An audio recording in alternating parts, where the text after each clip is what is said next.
Welcome to Thinking is Contagious. Let's start with Maxine Waters. She is calling for insurrection. She's calling for violence. She's calling for stepped up um, actions on the streets. If the trial for the police officer is on trial for murder of George Floyd, if he's not found guilty, she wants people to take action, take things into their own hands, let them know they're serious, let them know we're serious, she says. That is instigation, that is inciting, and that is blood on her hands. There's already been violence in that city because of this. Um, that blood is on her hands. Future blood will be on her hands. And believe me, if he's found guilty, there's not going to be any violence. If he's found not guilty, there will be violence. That tells you the whole story. Okay? This is a country with due process. Do I think he murdered George Floyd? Yes, I do. That's neither here nor there what I think. It's what the jury thinks. And that's what we have to abide by. Do I think O.J. murdered Ron Goldman and Nicole Brown? Yes, I do. Did he? No. The verdict said no, he was not guilty. So it doesn't matter what you think. It's what the due process says. And of course, due process cannot be acceptable when it works for you and cause riots, chaos on the streets when it doesn't work for you. And that in itself is the problem. And that's what Maxine Waters instigates. That's what she stands for. And that's why she is the most ignorant and the greatest example of an empty barrel makes the most noise.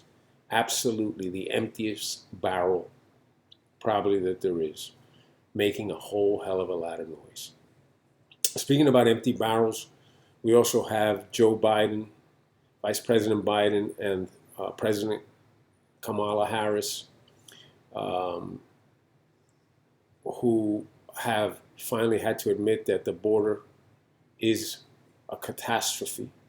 Forget a crisis, it's a catastrophe. They have completely screwed it up. 2 weeks ago, Joe Biden said, don't worry, Kamala to the rescue. I'm going to put her in charge of the border issue. Guess what? It's gone steadily downhill since, which leads me to my original point. Not qualified to be the President of the United States, Kamala Harris. She's not qualified for her position. She was chosen, Joe Biden said why she was chosen. She was chosen among women and among blacks as his best alternative. He was not choosing among all the demographic, he was not choosing among all the candidates. He was choosing among a limited scope of candidates. And he announced it that way to benefit himself, ingratiate himself in front of women and in front of the black community. Because you don't gain anything by saying that. On the contrary, what you do is, well, you do gain, but your candidate, your nominee gains nothing. As a matter of fact, you put them in a precarious position of having to defend their nomination because they were selected from a limited scope of demographic. The only one that gained by notice by saying this was Joe Biden, ingratiating himself to women and ingratiating himself to African Americans. And that's what that was about. So the border is a total runaway disaster. Kamala Harris is in charge of it. So that reflects directly on her. We're hearing now about guns and how horrible and the issues with guns. Guess what? Guns, like we've said before in another program, many other programs, the problem is not guns. The problem is the person that carries the gun. The problem is the culture of the people who feel that a gun is a way to resolve a business dispute, a domestic dispute, an argument, a parking space. That is what we're fighting, that culture. Has nothing to do with race. It's that culture. And that culture falls across the board. Color, gender, religion, creed. That culture lives in all society. So it has nothing to do with black and white, no matter how much the politicians play that up, no matter how much corporate America, with the woke capitalist America, tries to play that up. It doesn't work, because that's not what's happening. This is not a systemic racist nation, and that's been proven. I had a conversation this weekend from a friend, not a friend, someone I met, a gentleman from Chile, and he's been here for 40 years. A humble individual, but nonetheless, he's put his kids through school. They're in college. They've finished college, excuse me. One is a lawyer. And he's worked very hard to live the American dream. And he was talking to me, and he says, I don't understand this issue about not having opportunity, not being able to get a good job, not being able to get an education. I don't understand it. He goes, we came to this country with nothing. We realized that we had to work 7 days a week, 2 jobs. We realized we had to start from the bottom. We realized we had to turn and look the other way with some people who maybe didn't like how we spoke or how we dressed or how we looked.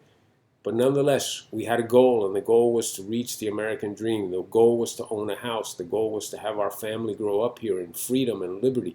And this is the only place that that could happen. I don't understand how people that are born in this country, gone through the educational system in this country, can claim that they have no opportunity, that they've been signaled out to be kept behind. He says, I don't understand it because we don't see it. No one sees it. No group that has immigrated to this country has seen it. All the mass migrations that have come from Europe, the Caribbean, the Orient into this country, they've all succeeded, created successful communities. The people who complain about what this country doesn't give them are the people who expect this country to give them everything. And who listen to the politicians who tell them, you're never going to get anywhere. Don't even think about it, because you were born this color, or you were born this religion, or you were born this sex, or you were born this sexual orientation. Don't think about it. You're not getting anywhere. It's impossible in this country. We'll take care of you. Let us take care of you. Leave everything to us. We'll take care of you. Well, for 50 or 60 years, that's what you've been hearing in the communities, the minority communities in this country. And it's gotten nowhere. Meanwhile, in 1960, the Cubans immigrated here, and you know the story. Okay, the Venezuelans immigrated here, started immigrating here 20 years ago, and you know the story. Before that, the Irish, the Polish, the Italians, the Ukrainians, the Chinese, the Japanese, and you know the story. But what's the difference? We're here to make it happen. We're not looking for somebody to make it happen for us. And we're here to think for ourselves, and we're here to work, and we're here and we expect to be rewarded for our efforts. Not we're here for what somebody can give us. Not we're here because we're depending on you to give us a fish every day. No, that's not what works in this country. And it's been proven. And if you think that that works, no one gets anywhere. It's about time that you open your eyes and you realize that under Donald Trump, with massive tax cuts, the economy flourished for everyone. Minority unemployment, record lows. Minority home ownership, record levels. Minority wage gains, record levels.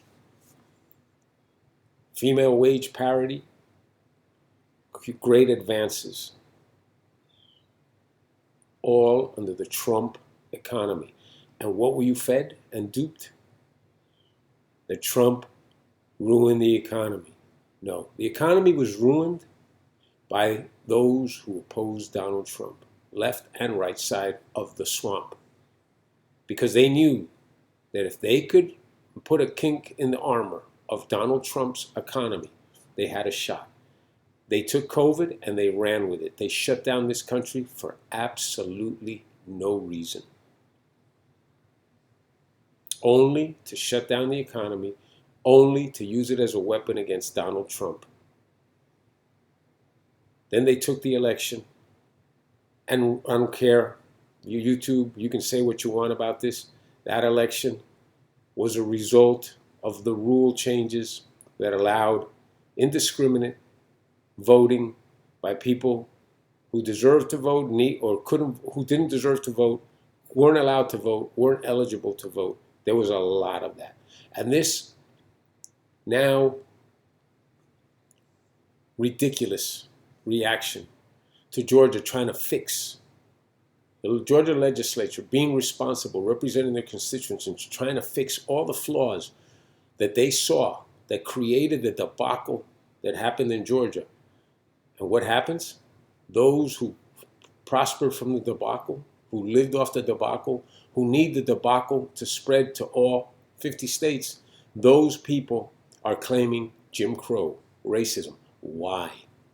Why? Because you need to have ID to vote? Why? Because 15, 20 days is not enough time to vote? Less constraining voting regulations than New York State is Georgia's. You don't hear anything about that in New York about their voting laws. But Georgia's Jim Crow. This is an attempt to play on everyone's mentality and have people believe that racism is involved here. Because when there's no answer, when the left has no answer, all they do is claim racism. And again, that's a cheap and easy way out, and it's the way to keep the country divided. And it's a way to keep those people that live off of racism, Maxine Waters, Nancy Pelosi, Joe Biden, Kamala, the Obamas, the people that live off of, who need there to be racism in order to be relevant, in order to have an income. Those people perpetuate that concept nonstop, 24 hours a day. Tell a lie, tell a big lie, over and over and over again. And soon people will believe that it's true. And that's exactly what's happening. I look at the woke capitalists that are so concerned now about who makes a product, what their boardroom looks like, what their workforce looks like, how unions are important. I look at these liberal consumers who are so concerned about if this product is a company that protects the environment and doesn't protect the environment. Well, let me ask you something, liberal. What are you watching this on? What are you calling your friends on? An iPhone? Where do you think those things are made? In China. Okay? Any concern about where those things are made? You're going to boycott that? And like that, there's so many other products. TikTok. You're all a bunch of TikTok addicts. You can't live without watching TikTok. Watching those dances and what? Bread and circuses. Look it up. Learn what it is. Bread and circuses. You are victims of bread and circuses. But TikTok doesn't offend you. Right? The Confederate flag offends you. But TikTok doesn't offend you. A high school being named after Thomas Jefferson offends you. But your Apple phone made in Chinese sweatshops doesn't offend you. Human rights violations in the United States offend you and are cause for boycotts and riots and pillaging and destruction of property. But human rights violation in Venezuela and Cuba and China don't offend you. You're all a bunch of hypocrites. Uninformed hypocrites. This country is being led down a highway to hell. And people are too afraid to speak up and say, no, I don't buy this. I don't believe this. I want there to be police officers on the street. I want them out there.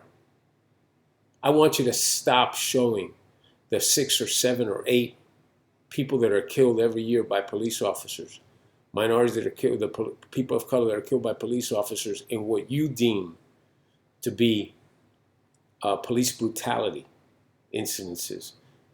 Okay? 99% of the altercations between police and people who end up being shot by police are caused by the people not listening to the police orders, what they should be doing, what they should not be doing.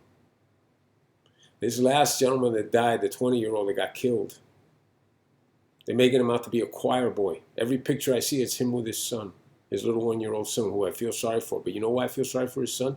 Because his father was an irresponsible punk that challenged the police, refused to listen to the police, who disobeyed the police, who ignored warrants out for his arrest to turn himself in for armed robbery.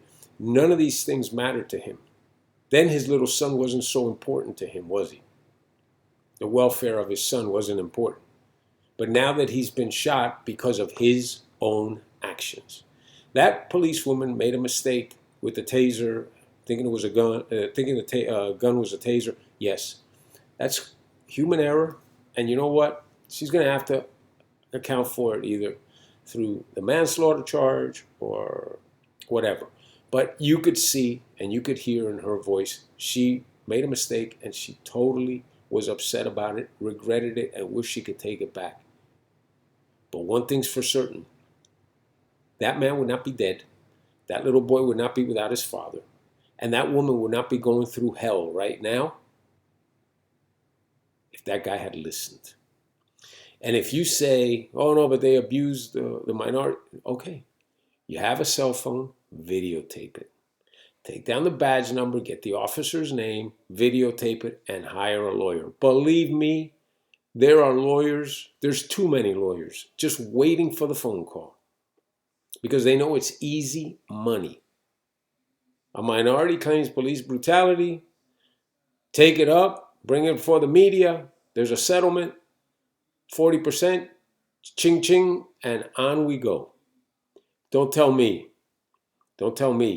that there's not an alternative to violence. And that's the problem in this country. It's not racism. It's a cultural problem.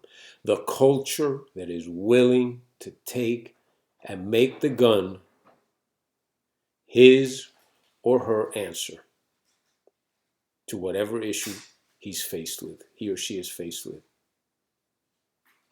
Joe Biden, a spineless, in over his head politician who fit the narrative of what the Trojan horse should look like. That non-threatening guy with a 50-year reputation as having done nothing, non-threatening, a centrist, put him up front, and behind him will come the socialist agenda. But this country's too smart. This country's seeing through it. The border issue is going to destroy him. The 2022 midterm elections will destroy the Democrats. The Republicans need to be destroyed too. That's a horrible group, a horrible party as well. But they pale in their horribleness. It pales compared to what the left is. The left is anti-American. The left is looking to destroy you. The left is looking to bring the middle class to its knees because they know they can't control people who have financial independence. They know the rich will say whatever needs to be said in order to protect themselves for their safety and not to be bothered. They're willing to throw a little bit more money at the problem just so that they're left alone in their ivory tower. They know the middle class is where they have no control. They know that the lower class, the lower 50% of the social economic ladder in this country, they can control with peanuts, with crumbs that fall off the feeding trough with which they're stuffing their faces. And that feeding trough is stocked by your taxpayer dollars. Raising taxes doesn't work. Trump proved what works. And to have voted him out on that, on the economy, shows how brainwashed this country is. 92% or 90% of African American women voted for Biden. Can you believe that? The greatest advances made in the African American community as far as jobs, employment, poverty level were made under Donald Trump. 92% of the women in that demographic voted against him. What does that tell you? We continue on this ridiculous trek. We will see what happens in Minnesota. The civilized portion of this population is the vast majority. It's 99% of it. But that 1% will have something to say if things don't go the way that they want. And that 1% is precisely the problem in this country. The cultural problem that's being disguised as an issue of race, when all it is a cultural problem, a moral, unethical, lack of morals, lack of ethics, a lack of culture. Till we put that as the problem, identify it as a problem, and address ways to stop that. This isn't about gun control. This isn't about control of anything. You know, I hear where they're trying to have Peloton remove exercise bicycles or treadmills from the marketplace because of one accident. How many kids get stuck in refrigerators, abandoned refrigerators? How many kids get electrocuted by short-circuiting appliances? It doesn't mean that we are not sad that a child died from that Peloton machine, but how many millions of Peloton machines are in this country? And you've had one death, and they are calling for the recall. Do you know why that is? Because the whales on Wall Street who said Peloton would never be anything. The whales on Wall Street that when Peloton was skyrocketing said it's only because of the pandemic. When the economy starts opening back up, it'll tank. Those were all wrong. Just like they were wrong about Bitcoin, and now they're trying to crash Bitcoin with threats of regulation. They're trying to crash Bitcoin with threats about illicit activity involved around it because they missed the boat, because they didn't believe, because they thought they knew so much. They thought that they were so far superior to everyone else.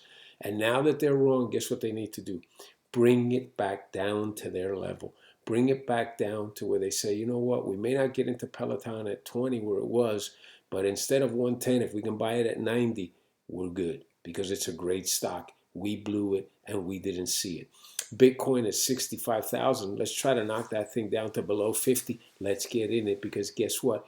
We were too dumb, we were too drunk, fat, and happy to look and realize that the world is changing around us and we refused to see it because we were so confident and stuck up and conceited and thought that we knew everything and that anyone who was pushing anything against what we thought was a moron.